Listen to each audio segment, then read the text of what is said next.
as we jump into the terrible twos. Hiya. The bottom line. You're forgetting that it's actually called the bottom line. That, boy, oh boy, it's time for the bottom line, everybody, for Farscape. Woo! Oh, this is interesting. Love this part.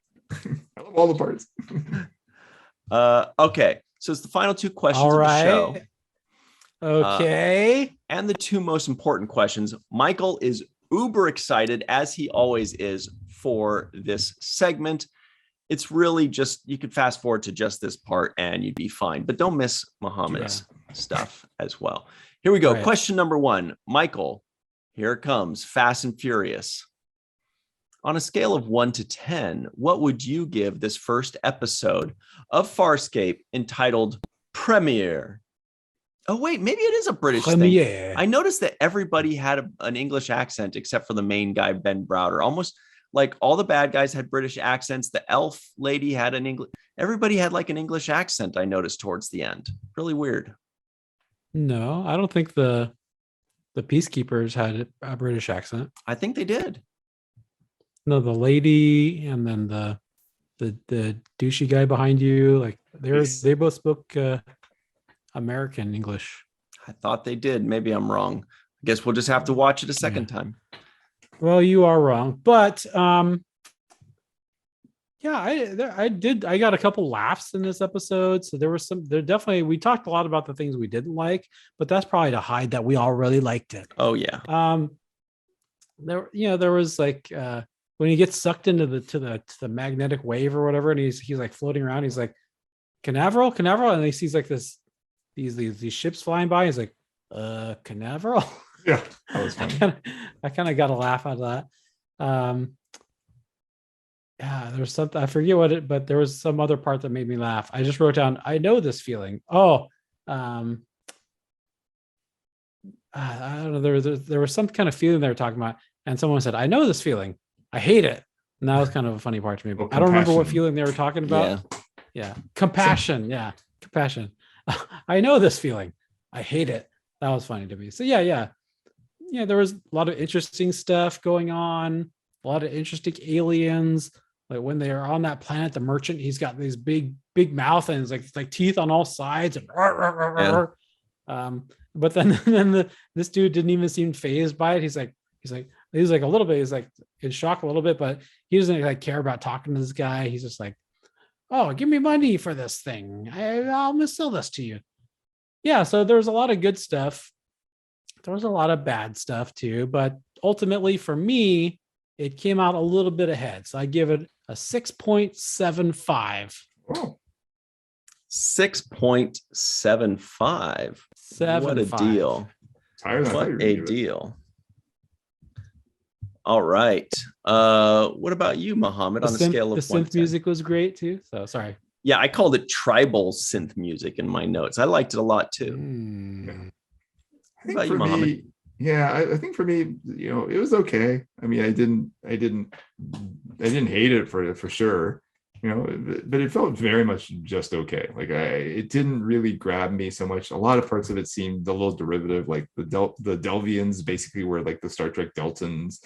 And there was a lot of stuff. Yeah. There was a lot of stuff that was like, yeah. I mean, I don't mind rebooting things. I don't think there's only so many different things one can do anyway, but I think I'm gonna come. Weren't the Deltans virgins though? Weren't they? Well, they had to take an oath of celibacy to serve in Starfleet. Right. I don't think they were just all virgins. This one's definitely not celibate for sure. Yeah, but she's not in Starfleet. So. She'll sell a butt. Oh, I think I'm gonna come a little bit lower than Michael, but not a lot lower. I think I'm just gonna go with 6.0. Okay. Yeah. Still in the plus range. The plus range, but like lightly. Yeah, so I'll tell y'all what I give it on a scale of 1 to 10. Certainly there are a lot of things to giggle at and to poo-poo at because we're snobby and we're spoiled by, there's a lot of sci-fi out there in the world nowadays and back in the day, and there's a lot of good stuff. And so sometimes we can judge things a little harshly because we've seen very good sci-fi.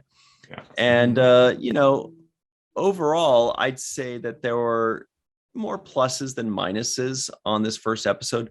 the bottom line for me is that these guys, the writer had good structure, for a pilot. Like he knew, the A, B, C, D, what's important in a pilot. He didn't linger too long in that opening scene. I was just like, oh God, I do not want to see this. But luckily it moved quickly. The story's explained. We can nitpick the story, but the story, we all get it. It's not confusing. It makes sense. We understand what everybody's doing and how the show is going to go. The characters were introduced well. So I give it a 6, a straight 6. I predicted wow. too. Yes. Mm-hmm. Yeah, maybe it deserves a little better. And I might talk myself into a 6.5 before the end of this thing's over. However, that's what we gave it on a scale of 1 to 10. The more important question first episode. Yeah. More important question is this. For the purposes of this podcast, we all had to watch the first episode of Farscape entitled Premiere. Now that the podcast is over and we're free to move about the internet, Michael Kenyon Rosenberg, would you, of your own volition, watch the second episode? Yes, but barely. I said yes, but barely. There's enough interesting aliens and enough intrigue. Forget about the conflict, because the conflict is stupid. This whole notion that this guy's mad that his brother ran into this guy. You really hate stupid. I hated that part. But there's enough other interesting things that I'm kind of interested in knowing about that I would just barely watch the second episode. I've bumped myself up to a 6.2. I've talked to myself when I just started saying all the things that was done well. I was like, you know what? I shouldn't be such a curmudgeon. A perfect pick for you before that. Why not 6.25? I almost went up to a 6.5, but then I was like, don't embarrass yourself. So Mohamed, would you watch the second episode of your own volition? Probably not. I mean, it's one of the things that, like, I'm kind of on the barely but right on the other side. If someone was to talk it up to me and say, like, it's really, really great, really just stick it out to episode 3, that's when it gets awesome, I might then. But like, based just on what I saw, probably. I mean, what am I going to click down? I mean, I'm going to walk downstairs some evening when I don't have anything to do and click and watch the next one. Realistically, probably not. But again, if it was on the TV, I wouldn't run out of the room. If somebody told me it's great, I'd try it. But just based on that, I'm barely on the no side. You heard it here first, everybody. Mohamed watches TV downstairs. Otherwise, not at all. He's like, if I'm going to watch TV, it's going to be downstairs or bust. So, I think Mohamed and I are twins with this show. And I think he's also reconsidering, thinking maybe he should have given it a 6.2. He's like, yeah, I am being kind of harsh. So I'm also a no, just because it didn't really capture my interest, but it was close because it had different alien characters. It had theoretically an infinite number of new worlds to explore. What if they go to different planets and see new aliens? And there's all these mysteries. Again, here I go. I'm going to start talking myself into it, but basically it's barely a no. 6 1/3. Why not? Go for it. Yeah. And I think that if other people wanted to watch the second, I would understand why they would, and I wouldn't thumb my nose at them. But for me, I'm okay. Same as Mohamed. If somebody was like, dude, trust me, it gets really good, I'd be like, maybe. A few more. Yeah. So anyway, that's it. We did it, you guys. It's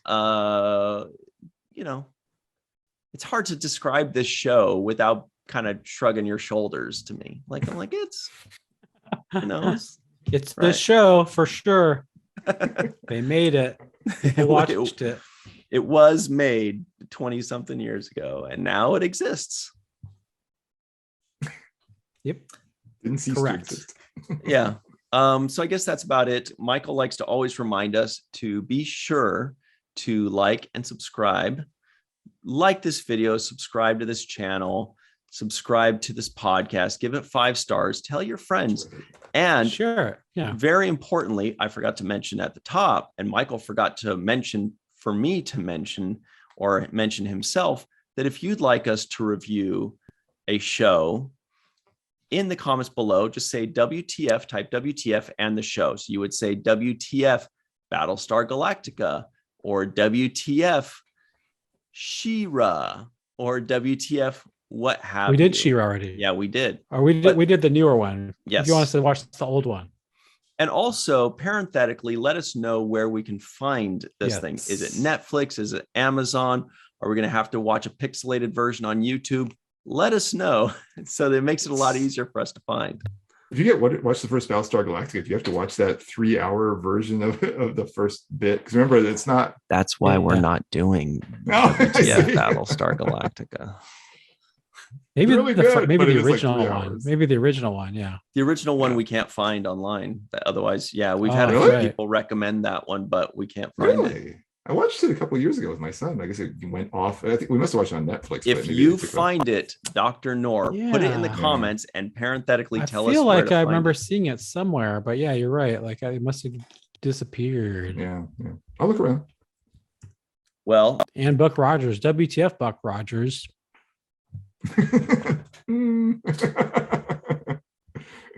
Yeah, we never found it. I do the original Battlestar Galactica before I do Buck Rogers. All right, everybody, that's about it. Let us know where to find Battlestar 1979, and we'll go check it out with everybody's favorite Herb Jefferson Jr. playing Boomer, the original. John Colicos is Baltar.